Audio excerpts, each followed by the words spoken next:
Está no ar! O mais tradicional podcast sobre corridas do Brasil. Os comentários e o debate sobre automobilismo de um jeito que você só ouve aqui. A partir de agora, Thiago Raposo, Diogo Gomes e Fábio Campos apresentam Café com Velocidade. Café com Velocidade. A dose certa na análise do esporte a motor. Para você que nos ouve no cafécomvelocidade.com.br, estamos começando a edição 609 para falar sobre o Grande Prêmio da França em Paul Ricard, que aconteceu no último final de semana. Recebemos aí vários e-mails comentando sobre a corrida, alguns indignados, outros mais indignados ainda.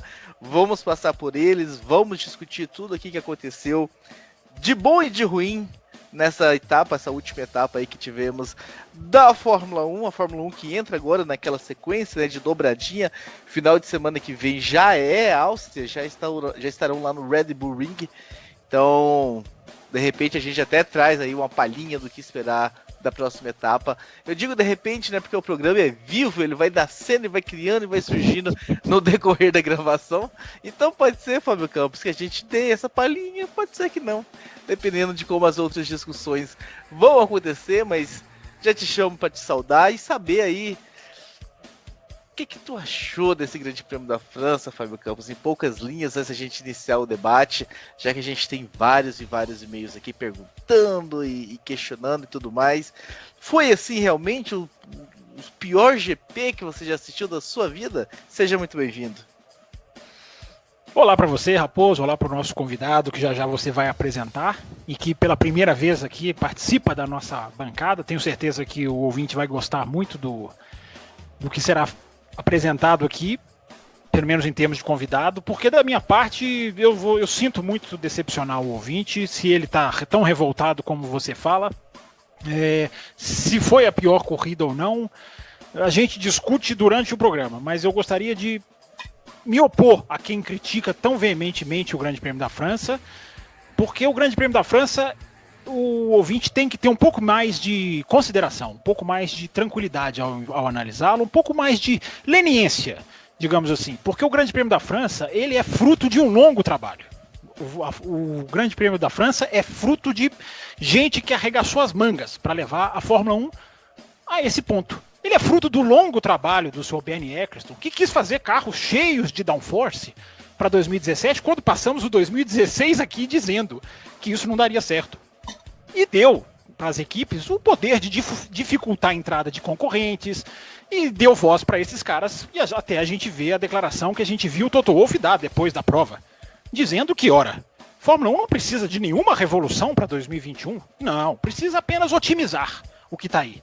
Então é fruto de anos e anos de trabalho de quem pôs lá o Sr. Jean Todt, né, que mantém a Fórmula 1 com a influência do DRS, aumentou o DRS de 2018 para 2019. Esse que é o sistema de redução de desafio, o DRS.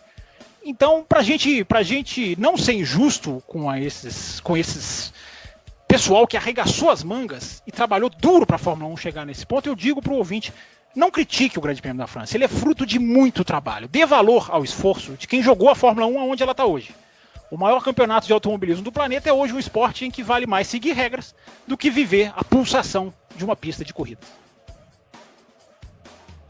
Fábio Campos, no modo ironia ligado hoje. Começamos bem o programa, assim que eu gosto.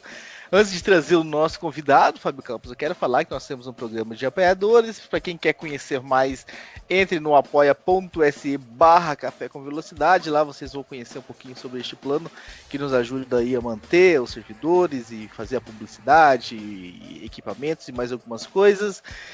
E a gente tem um grupo de apoiadores no WhatsApp para quem é apoiador, e hoje a gente tem o prazer de trazer um apoiador pela primeira vez no programa, né? Que a gente traz aqui Ricardo Banniman, o Wellington, o Eilor, Lucas Herrera, essas figuras repetidas aí que não completa a alma, né? Brincadeira, um abraço para todos os citados aqui. Mas a gente precisava trazer uma figurinha nova aqui, então a gente traz o Fábio Wilson. O Fábio Wilson também é um apoiador, tá lá com a gente e mandou uma pergunta aí semana passada que um equívoco nosso aqui, né? A gente estava tão agitado na discussão que esquecemos a volta do Diogo Gomes. Acabou que nos emocionou e a gente já esqueceu aí de responder a pergunta dele. Então nada mais justo de trazê-lo aqui para fazer a pergunta no ar e responder. Não precisa ser agora, Fábio Wilson. No decorrer do programa você refaz a tua pergunta. Mas eu quero saber, e você? Seja muito bem-vindo. E você, gostou do que viu na França? Bom, primeiramente, bom dia, boa tarde, boa noite aí a todos os ouvintes do Café. Me sinto lisonjeado com o convite, porque sou, além de apoiador, um grande fã do trabalho de vocês. Para delírio do Fábio Campos, eu sou um dos apoiadores que mais escutam o programa na velocidade 1.5. Hoje eu vou falar em velocidade 1.0. Vai ganhar um troféu. Não, se você escuta na 1.5, não, eu ia ganhar um troféu. 1.5 talvez passa de ano. Mas brincadeiras à parte, falando em relação ao GP de Paul Ricard, para mim o final de semana acabou na sexta-feira. Eu acompanhei alguns gráficos oficiais e quando eu vi que a diferença de curva chegou a ser de 13 km por hora em uma das curvas, acho que é a curva BBC, a 11ª curva das 15, da Mercedes para a Ferrari, ali eu vi que ia ser uma procissão. Então, efetivamente, para mim, foi uma das corridas mais chatas dos últimos tempos, com exceção da última volta. Eu acho que a última volta, por conta da briga do Daniel Ricciardo com o Kimi Raikkonen e com a McLaren, e no final, uma briga que deveria ter sido considerada como legal e boa, ele levou uma punição. Então, eu já adianto aqui que eu sou um crítico ferrenho, não aos pilotos e não aos comissários que impõem as punições, mas às regras. Eu acho que o grande mal da Fórmula 1 hoje são as regras. E um adendo referente ao circuito, um circuito onde cortaram uma reta que era absurdamente interessante, tinha tudo para ser uma das retas mais interessantes da Fórmula 1, e aquelas áreas de escape horrorosas, né? Eu acho que falta grama na Fórmula 1, e um circuito como o de Paul Ricard, um GP da França, não pode partir para ser tão Nutella quanto foi essa corrida do final de semana.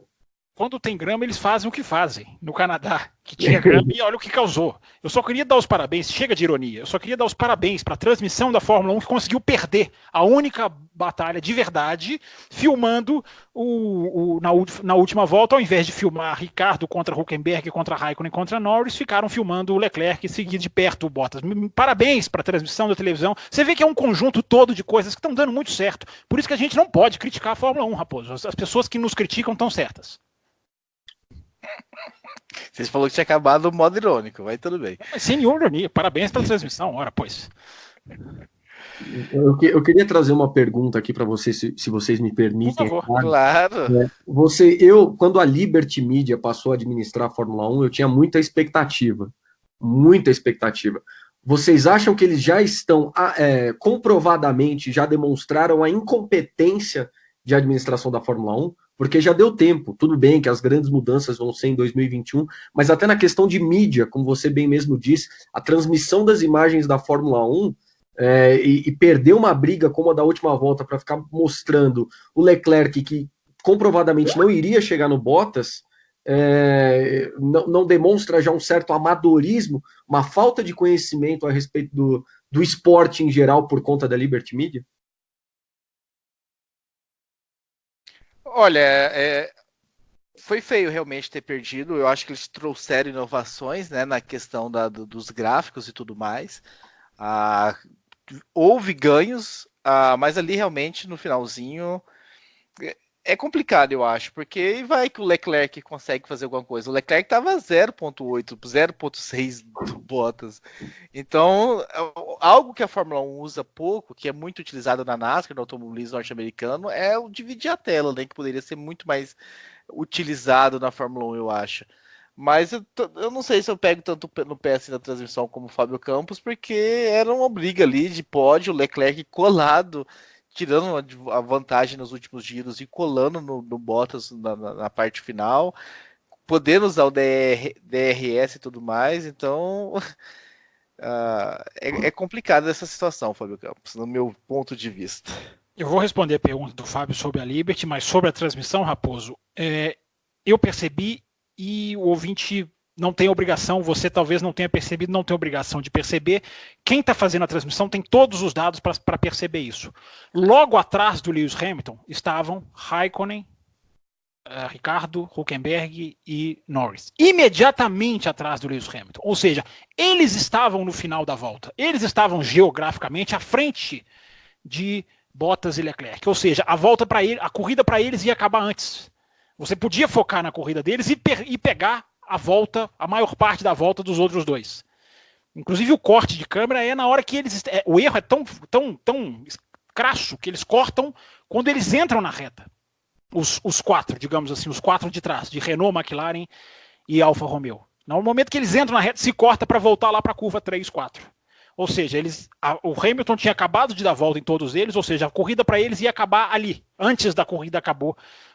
E a transmissão tem total ciência disso, porque eles têm lá um mapa, que eles até inserem de vez em quando, que é o mapa de posições do GPS, mostrando onde estão cada um dos carros. Então o erro é amplificado por causa disso. Você podia mostrar essa briga e você ainda teria a maior parte da volta dos outros dois para mostrar.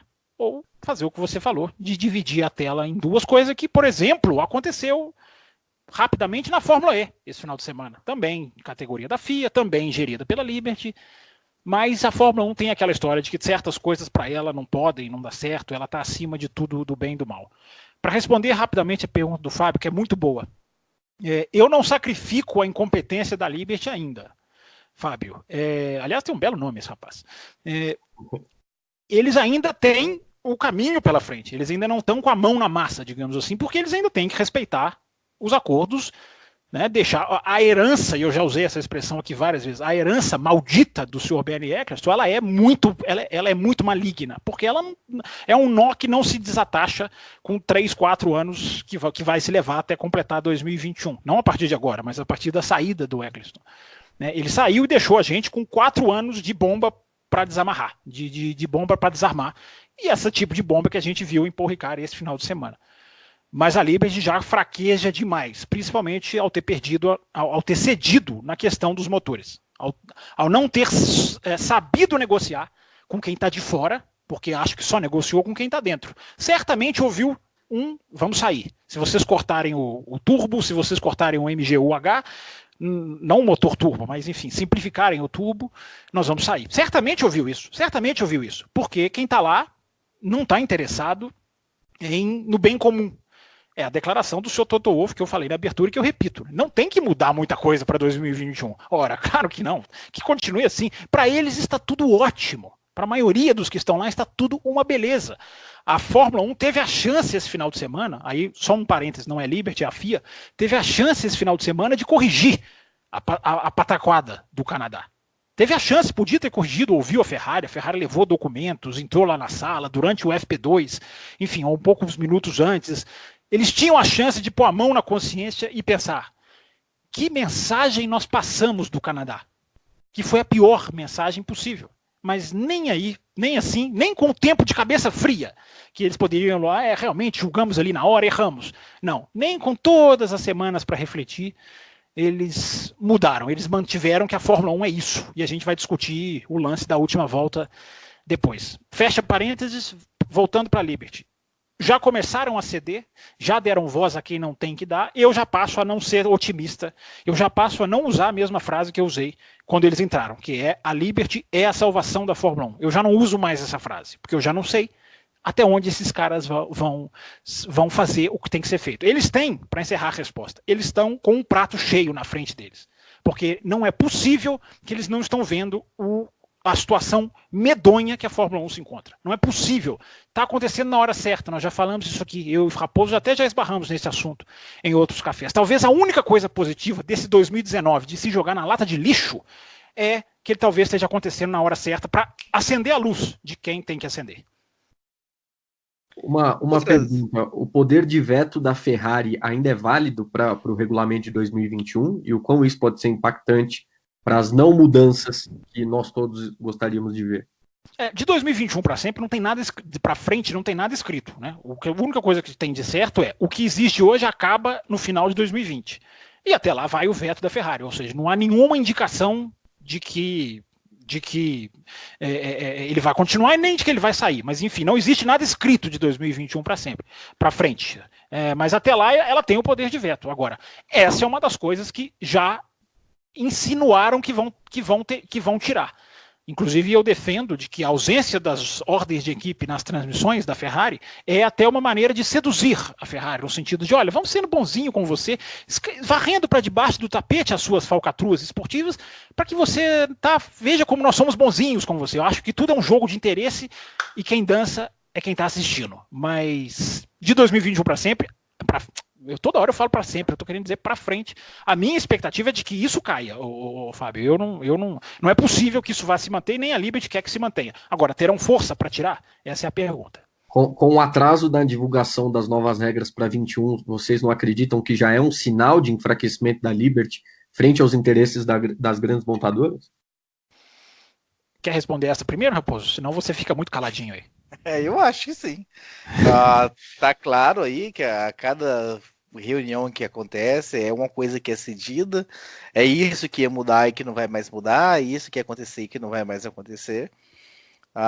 Me parece que as equipes estão pressionando e a Liberty está entregando, está cedendo, talvez não tenha um plano B, às vezes está com medo de perda financeira, vai saber também, né? A gente fica criticando aqui essas equipes que estão lá só por causa de dinheiro, até que ponto a Liberty também não está lá só por causa de dinheiro, e não existe interesse nenhum além disso, e está lucrando desse jeito, tá bom.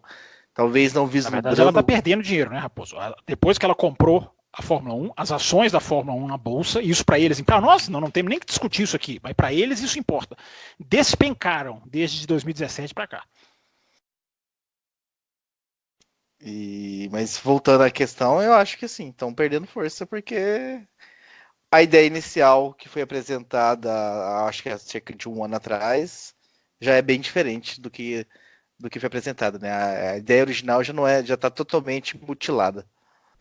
Existe uma vantagem, Fábio, nessa sua pergunta é boa, aliás, você está trazendo perguntas interessantíssimas. Existe uma vantagem em tudo isso. Claro que se eles estiverem empurrando com a barriga para negociar, é um mau sinal. Porque você não negocia com quem não quer o bem do seu produto, quem só quer o bem próprio. Então a premissa já está errada, se eles estão empurrando para negociar. Agora, tem uma vantagem, tem uma coisa boa, que é a parte técnica do carro. Essas negociações envolvem tudo, né? Lucros de televisão, como que eles vão mapear essa questão dos gastos, que eles vão controlar isso, que é dificílimo, e eu não vi nenhum esboço que me convença até agora de como eles vão fazer isso. Tem todos esses aspectos, mas tem um aspecto técnico do carro, o tipo de carro que vai ser. Nesse aspecto específico, que é claro que é muito importante para se evitar mais grandes prêmios da França, nesse aspecto é bom, porque no final de 2019 está muito em cima para se produzir o carro de 2021. Então, nenhuma equipe vai fazer o que a Mercedes fez, que é largar com 2-3 anos na frente das outras e se tornar uma equipe imbatível. Então, nesse aspecto técnico, é bom que demore, porque, claro, a gente vai ter uma Williams que corre o risco de não estar pronta nos testes de Barcelona. Mas ninguém largar na frente, vai todo mundo largar, porque é importante que se saiba. Outubro de 2019 é aos 35 do segundo tempo, em termos técnicos, em termos de construir um carro. 35 talvez eu esteja sendo bonzinho, talvez 40, 42 do segundo tempo. Ou seja, ninguém vai largar com grande vantagem, ninguém vai dar o salto que a Mercedes deu, pelo menos teoricamente. Claro que alguém pode bolar uma solução e largar 2021 na frente das outras. Mas a chance com o tempo é muito grandes maior. Mudanças, né? No carro vai ter que ter, porque isso aí já é mais ou menos definido, né? Eles vão jogar fora esse carro que nós passamos 2016, como eu gosto de olhar para o ouvinte, sem nenhum tipo de repreensão a quem está chegando. Quem está chegando é muito bem-vindo, mas quem nos ouviu em 2016 viu que nós passamos 2016 criticando as regras que viriam para 2017, porque estava na cara que ia atrapalhar. Evidentemente que você dá mais downforce aerodinâmico para uma categoria em que isso é uma doença, é evidente que ia dar errado. Então, Raposo, eles vão jogar isso tudo no lixo. Eles vão fazer um outro carro. Pelo menos isso a Liberty é mais, pelo menos uma visão mais ampla do que a do velhinho que antes comandava. Eles querem um carro que ultrapasse. E vamos ver se eles vão fazer isso. A única coisa que a respeito do regulamento técnico, eu vejo muita gente falar e comparar a Fórmula 1 com a Fórmula Indy. Eu não gosto de fazer esse comparativo porque são categorias muito diferentes. Exatamente. Tecnicamente, né? Filosofia, não tem absolutamente nada a ver. E aí eu escuto muita gente falando, a Fórmula 1 devia padronizar o chassi. Essa é uma das coisas que eu acho que seria uma aberração para a Fórmula 1.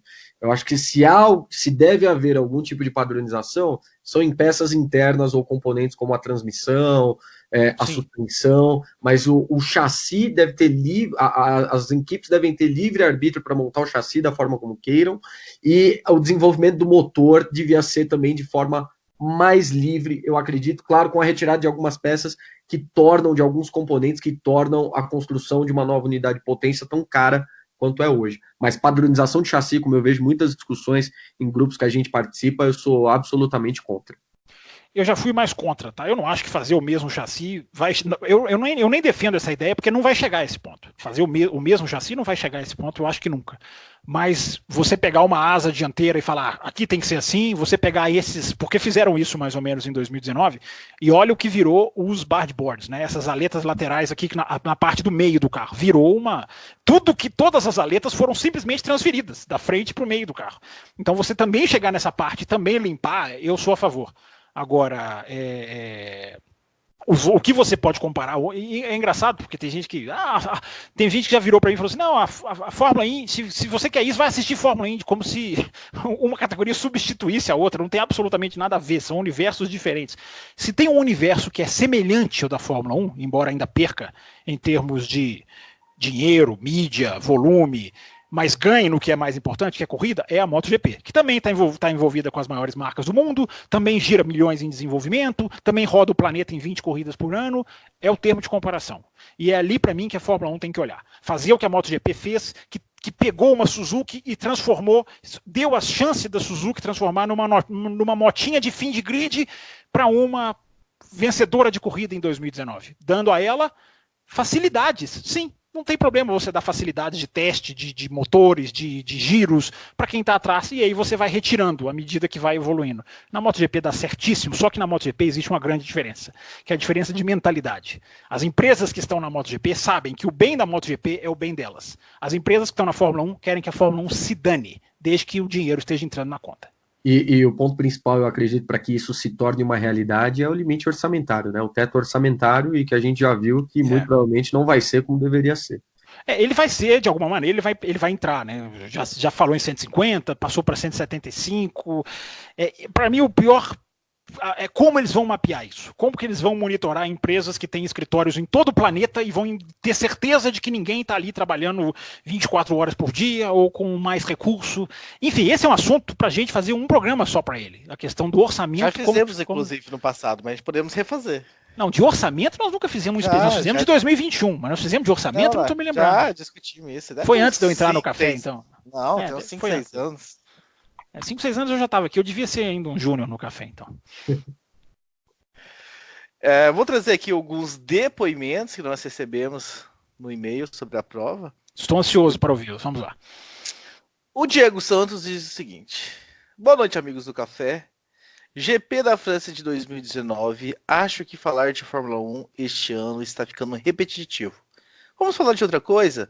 Seleção brasileira, Neymar no Barcelona, draft na NBA. O que é draft na NBA, Fábio Campos? Draft na NBA é uma coisa que eu detesto, mas tem gente que adora. É a escolha dos jogadores das divisões do basquete nos Estados Unidos. Os times de cima escolhem o que eles querem, contratam os jovens da base. É mais ou menos isso.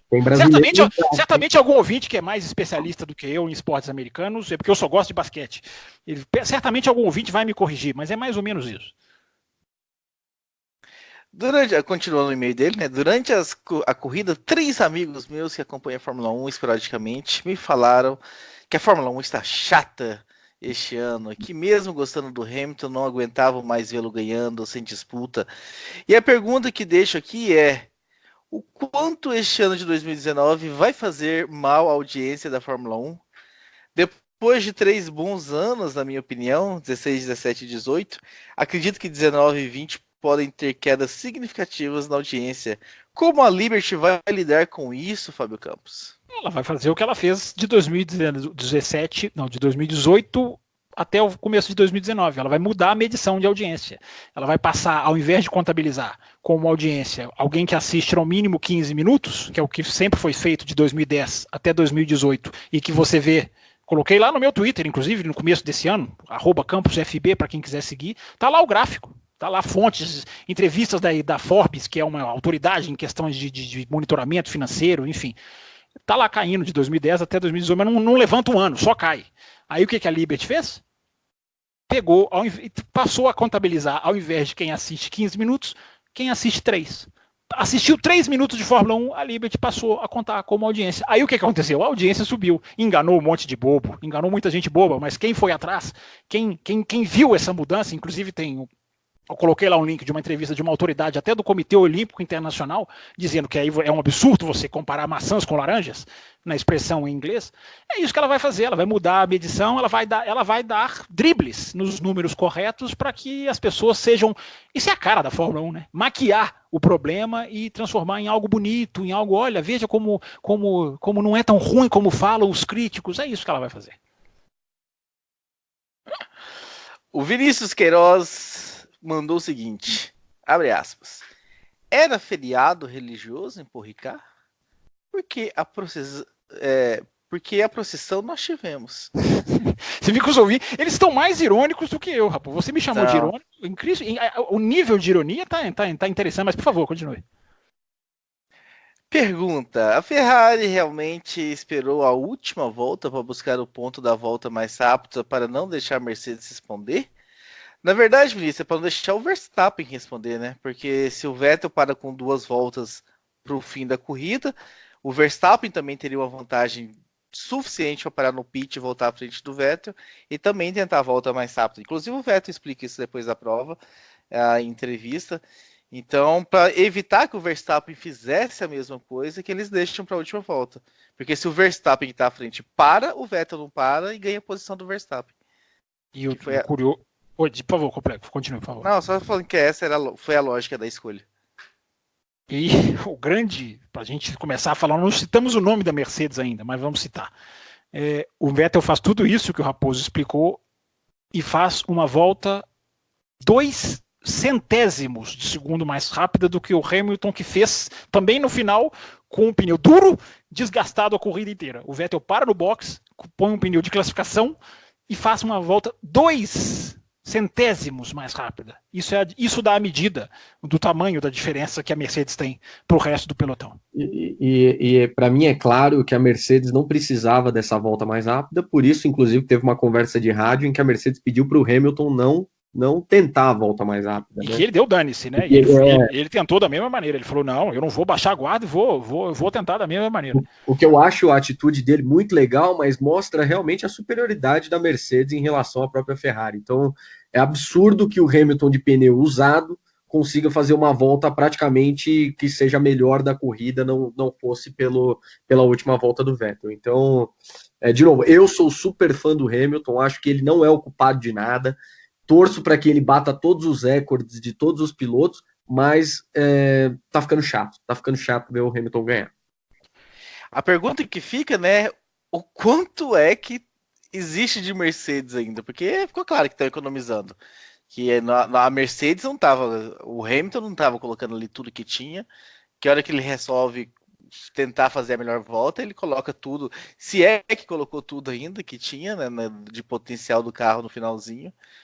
O quanto mais existe de Mercedes escondida aí, que se de repente a Ferrari num passe de mágica encontra aí alguma fórmula e começa a andar mais rápido, é que eles liberem esse a mais que eles estão economizando.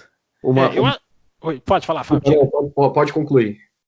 Não, eu só ia dizer que é muito de Paul Ricard essa situação. Eu também concordo que a Mercedes deu todo a entender que em Paul Ricard não fez o 100%, ficou lá não sei quanto por cento, é impossível a gente precisar.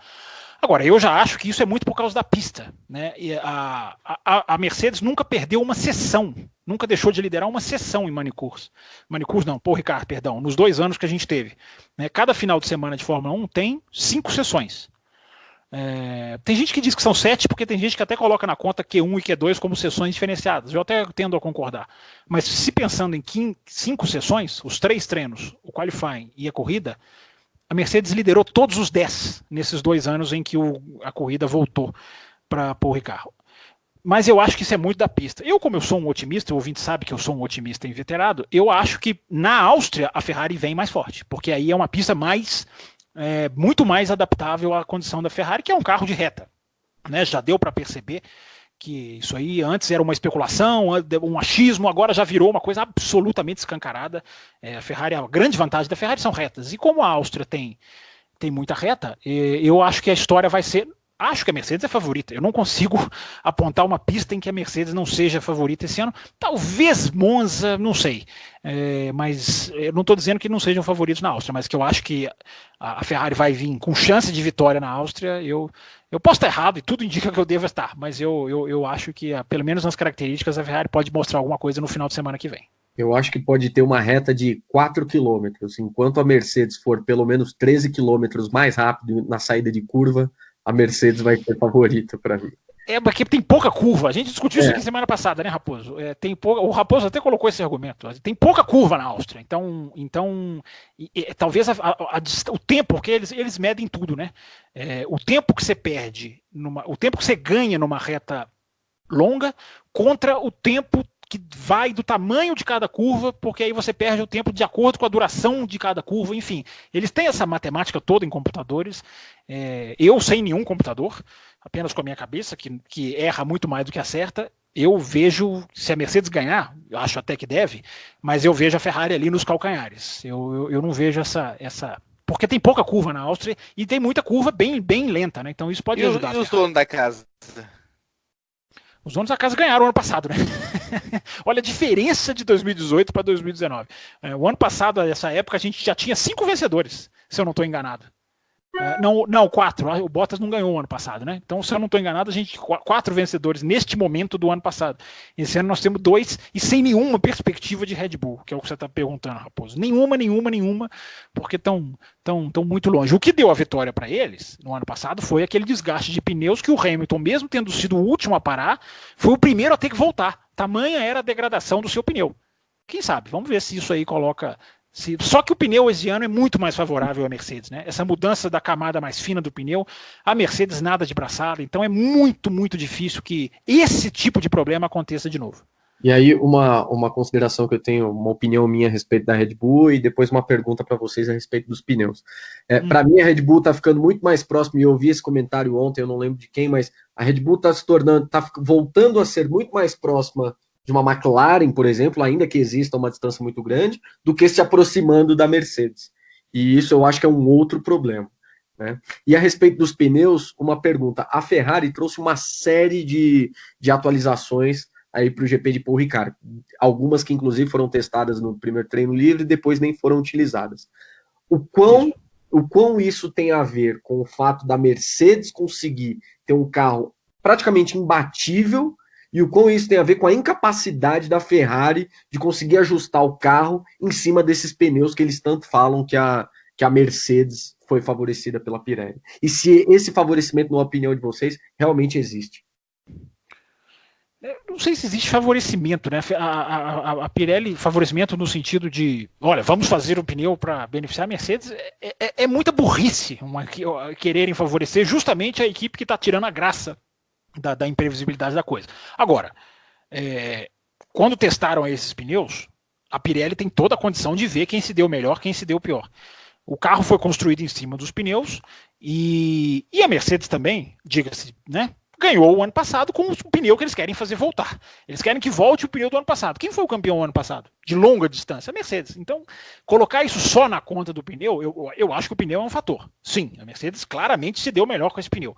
Agora, colocar isso só na conta do pneu, volta o pneu do ano passado para a gente ser competitivo, parece que a Mercedes não ganhou o ano passado com tanta sobra como ganhou. E diminuir a quantidade de compostos, vocês acham que isso pode ajudar na competitividade da categoria? Eu já pensei que sim, já pensei que não. O que vocês acham? Mas você diz em que sentido? Hoje a gente tem 5 compostos, né? Ah, tá. O C1, C2, C3, C4, C5. Sei. Exato. Mas antigamente não tinha essa quantidade, também não tinha competitividade. O problema é muito maior, né? Eu acho que é um erro. Do que já foi feito. A gente falou esse tempo, algum tempo atrás, do que já foi feito de mudança, desde que eu me entendo por gente. para trazer a competitividade e mais ultrapassagem para a Fórmula 1. Aí esse ano vamos aumentar a asa da frente e diminuir a traseira. Aí 5 anos depois inverte. Agora vamos diminuir a dianteira, vamos aumentar a traseira.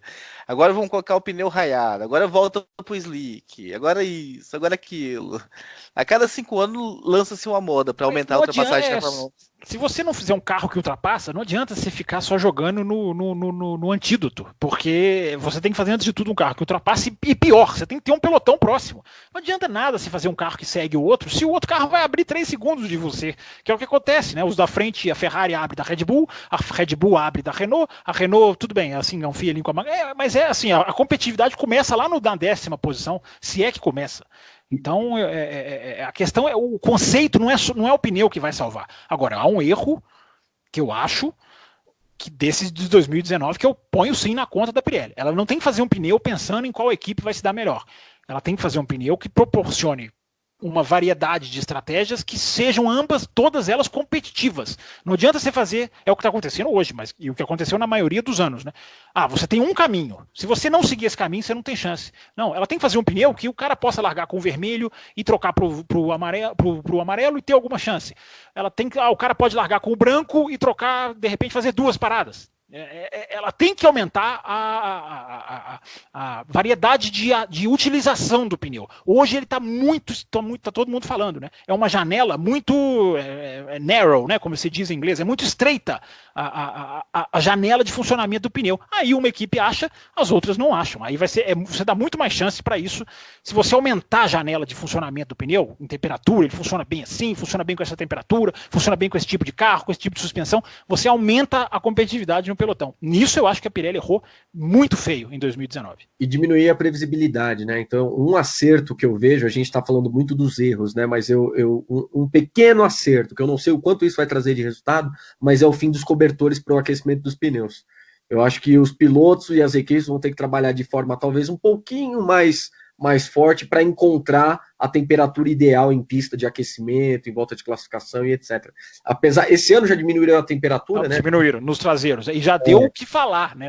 Eu assisti, Fábio, a pré-temporada da Fórmula 1 em Barcelona, no frio. Eram 3, 4 carros que saíam e rodavam na segunda, terceira curva. Tamanha foi a dificuldade deles de se entender e a temperatura mudou 20 graus só. De 100 para 80, né? De 100 para 80. O pneu traseiro era 100 graus, a temperatura do cobertor passou para 80. Foi uma loucura na pré-temporada. E algumas sextas-feiras também. Até a temporada dentro isso aconteceu. Ou seja, tirar o cobertor vai mudar. Talvez mude para melhor, não sei qual é o resultado, mas que tem que mudar completamente esse pneu, que só funciona com uma janelinha curta de temperatura. Aí você tem que fazer outro tipo de pneu, aí você vai mexer com a questão dos aros que está voltando, eles já estão falando em mudar, já falaram, não, vão mudar a questão do aro, da roda, o tamanho do aro, você tem que mudar toda a geometria de suspensão, talvez até dê certo, eu não sei, é um ponto de interrogação, mas que mudaria totalmente a concepção do carro, do pneu, se tirar o cobertor, muda tudo. E pode limitar a chegada de Strolls e Grosjeans à Fórmula 1. Exigir um pouco mais. Uma maldade colocar o Stroll e o Grosjean no mesmo barco, né? Não, Raposo, ele foi maldoso agora, né? Ultimamente o Grosjean tá fazendo por merecer essa comparação. No passado, não. Mas em caminhos. Um chegou à Fórmula 1 mostrando o braço. O outro foi lá e comprou o lugar. Não, o Stroll tá andando mais que o Grosjean, tá? Em corridas. Em classificação é um desastre. Mas em corrida o Stroll tá andando mais que o Grosjean. Isso aí não há a menor dúvida. O Canadá fez uma boa corrida, né? Teve um ritmo forte. Na França também. Largou lá atrás e chegou encostado no Pérez. Em termos assim, de fazer uma boa corrida, até fez um grande prêmio da França também. Não tão boa como no Canadá. Para a gente caminhar para o encerramento desse primeiro bloco, que é um bloco mais de desabafos e ironias, deixa eu continuar com os desabafos que nós recebemos aqui. Dos desabafos do ouvinte, entendi. Sim, vamos lá. O Marcelo Cesarino. Esse desabafa toda segunda, mas vamos lá. Eu prometi para mim que se a corrida começasse a ficar ruim, eu ia fazer outra coisa. E na metade da primeira volta eu fui colocar água para ferver e coloquei a roupa para lavar. No meio da corrida. Volta? Não, aí exagerou, seu Cesarino. Na metade da primeira volta você exagerou, porque o Carlos Sainz brigou a primeira volta inteira com o Max Verstappen. Então o senhor está tendencioso no seu exagero, mas continue. No meio da corrida, como não havia acontecido nada, fui levar o cachorro para passear de carro. Retornei e vi aquela volta final maravilhosa e notei que nada havia acontecido, a não ser uma punição pós-corrida do Ricardo, que nem sei porquê, o que dizer da Fórmula 1 em 2019. Não vejo a hora de acabar essa temporada, um lixo. O primeiro lugar, Cesarino, se você levou seu cachorro para passear de carro, eu vou te denunciar para a Sociedade Protetora dos Animais, porque é uma maldade você levar o cachorro para passear e vai fazer o seu cachorro fazer exercício. Ora, pois, deixa de ser preguiçoso. Preguiçoso. Ele que não quer fazer exercício, não, o cachorro tá louco pra fazer. Então você deixa de ser preguiçoso, porque levar o cachorro para passear de carro, eu vou te denunciar. Agora, vamos falar sério agora. Eu até pensei, depois que acabou o Grande Prêmio da França, quer dizer, depois que eu acabei de assistir, eu pensei, essa corrida merecia um bloco de 20 minutos e pronto. Assim, um bloco, 20 minutos, acabou, a gente fala aqui o que aconteceu, não daria 20 minutos. Mas até para responder aos ouvintes irônicos, nessa hora a gente tem que fazer o programa justamente, não é desabafo, não é assim, assado, é justamente nessa hora que a gente tem que analisar os porquês, analisar os motivos e fazer as críticas que podem ser corretas ou não, mas que, a meu ver, não diminuem nada, só trazem a reflexão e aumentam o bom debate. Então eu estou sentindo nos ouvintes, não precisava nem ter assistido, vamos falar esse, inclusive, como é que é o nome dele, Raposo, que falou do Neymar, falou pra gente falar de futebol, não sei o quê. Nessa hora, foi o primeiro que você leu, eu estou te complicando, eu sei, estou te fazendo voltar tudo lá atrás. Não, foi o Bruno, não foi o Diego. O Diego Santos. Foi o Diego Santos. É nessas horas que a gente tem que falar de Fórmula 1, pessoal. É nessa hora que a gente tem que debater, que igual o Fábio está fazendo aqui, fazer perguntas para 2021, traçar o futuro, o que tem que mudar. A hora de mudar é essa. Não há uma hora melhor para discussão, inclusive para manifestação. Né? Eu vi, alguém compartilhou num grupo de WhatsApp aí, não lembro quem, não lembro qual, o joinha que é dado no YouTube, né, para cima, curtiu e o não curtiu. Né? E o Grande Prêmio do Canadá, uma avalanche de joinha para baixo lá na página do YouTube na Fórmula 1. É isso que tem que se fazer, é isso que as pessoas têm que fazer, tem que se manifestar. Eu sou muito crítico da imprensa, Raposo sabe disso, Fábio que nos ouve também certamente sabe. Eu acho que a imprensa é muito parte do problema, mas hoje fiquei muito feliz quando vi no site da ESPN americana a pergunta: como a Fórmula 1 chegou a esse nível do Grande Prêmio da França? Eu fico feliz quando eu vejo a imprensa entrando nesse tipo de foco, nesse tipo de enfoque, nesse tipo de debate e nesse tipo de discussão. Aliás, eu disse na abertura, o Jean Todt falou sobre o Canadá, mas isso eu falo no próximo bloco, para dar aquele teaser, né, Raposo, que você adora jogar para os ouvintes ouvirem o segundo bloco. O André do Pau adora.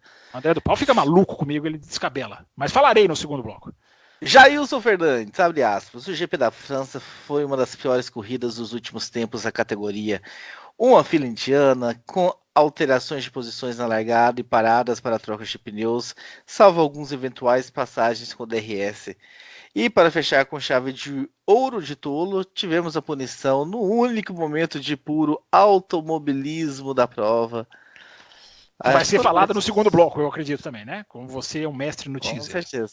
Agora, tem um outro desabafo aqui do nosso querido Matheus Ferreira, o Matheus da Arte Color Gráfica. Deixa eu só parabenizar o Jailson, porque achei que ninguém ia falar do DRS, né?